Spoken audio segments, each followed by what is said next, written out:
হ্যাঁ, হ্যালো, আসসালামু আলাইকুম। বাংলাদেশে রিমেল যে পরিমাণে দুর্ঘটনা ঘটে চলে গেল, মানে এইটা আসলে খুবই দুঃখের এবং কষ্টের।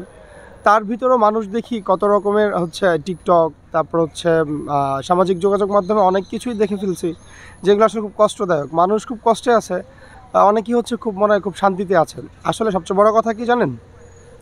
আমাদের মানসিকতা এখন এমনটাই হয়ে গেছে যে অনেকটা চেঞ্জ হয়ে গেছে, বলতে পারেন খারাপ হয়ে গেছে। দেখেন, কালকে সকাল থেকে আজকে পর্যন্ত প্রায় 12 থেকে 13 জনের মৃত্যুর ঘটনা আমরা শুনতে পারছি বা মারা গিয়েছে। তো সেইখানে আসলে দেখেন, আজ থেকে 40, 50, 60, 70 বছর আগে যারা বাংলাদেশে ছিলেন তারা জানতে পারেন বা তারা বুঝতে পারেন অথবা বলতে পারেন যে বাংলাদেশে যখন আগে আইলা, দুর্জয়, হ্যাঁ এখন তো হলো রিমেল, এই টাইপের যতগুলো হচ্ছে বাংলাদেশে সুনামি টাইপ চলে আসছে। হ্যাঁ, তো এগুলোতে কী পরিমাণ ক্ষতি হয়েছে এটা জাস্ট খালি যাদের অনেক বেশি বয়স হয়েছে তারা অনেক বেশি জানেন। আমরা যারা উইকিপিডিয়া অথবা ইন্টারনেট ঘেঁটে যতটুকু জানতে পেরেছি ততটুকুই বলতে পারবো। এখন বিষয়টা হচ্ছে এরকম যে দেখেন, আজকে মনে হয় 29 বা 28 তারিখ চলে, তো তখন এই মুহূর্তে 12 থেকে 13 জন মানুষ মৃত্যুবরণ করছে। এইটা আসলে অনেক বড় একটা ইস্যু। আর দেখেন, কালকে সকাল থেকে আজকে পর্যন্ত অনেক জায়গায় তো কারেন্ট নাই, আপনার হচ্ছে পানি নাই, তারপর হচ্ছে কী যে একটা অবস্থা, রাস্তাঘাটে গাছপালা পড়ে আছে। কালকে তো যখন রিপোর্ট দেখতেছিলাম তখন তো দেখলাম যে ঢাকায় নাকি হচ্ছে ওই যে আমাদের যে নতুন ট্রেন, ওইটা আসলে সারাদিনে মনে হয় 3 বার না 4 বার বন্ধ করা হয়েছে। হ্যাঁ, তো আসলে আমাদের যোগাযোগ ব্যবস্থাটাও অনেকটা খারাপ ছিল আগামীকালকে।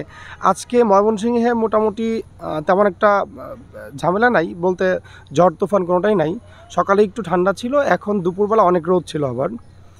তো আমাদের চিন্তা করতে হবে যে আমরা কতটুকু নিজেকে সেফ রাখতে পারবো। আর আমি সবসময় একটা কথা বলি যে নিজেকে সেফ রাখতে হবে, এই জন্য যে নিজেকে সেফ রাখলে আপনার ফ্যামিলি সেফ থাকবে। আপনার ফ্যামিলি সেফ থাকলে আপনার পুরা কি বলে যে এলাকার মানুষগুলো, ওরা হচ্ছে আপনারা দেখে মানে সেফ থাকার চেষ্টা করব। তো সেই জায়গা থেকে আমি চেষ্টা করব বা আপনারাও চেষ্টা করবেন নিজেকে সেফ জোনে রাখার জন্য।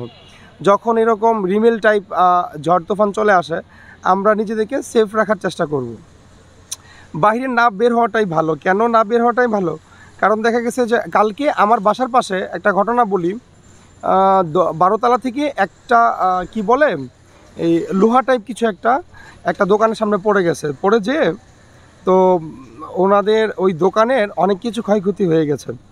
তো আবার দেখলাম মিরপুরে 10-11 ওই জায়গাতে, পল্লবী জায়গাগুলোতে মানে কি পরিমাণ পানি, মনে হয় যে নৌকা দিয়ে মানুষ যেতে পারবে। তো এই টাইমগুলোতে আসলে আমরা না বের হওয়াটাই বেটার। এটা আসলে আপনি কাকে দোষ দিবেন? এটা আসলে মানে সামগ্রিকভাবে যখন ঝড় তুফান, আইলা, দুর্যোগ এইগুলো আসে তখন তো আসলে আমাদেরই সেফ থাকাটাই উচিত। এটা নট অনলি বাংলাদেশ, পুরো ওয়ার্ল্ডেই একই অবস্থা। কালকে দেখলাম কলকাতায় বা অন্য রাজ্যগুলোতে, ইন্ডিয়াতে আপনার এরকম ক্ষয়ক্ষতি হয়েছে। তো আমি সর্বশেষ একটা কথাই বলবো, নিজেরা সেফ থাকবো, ফ্যামিলিকে সেফ রাখবো, নিজেরা ভালো থাকবো, ফ্যামিলিকে ভালো রাখবো। ভালো থাকবেন সবাই। আসসালামু আলাইকুম।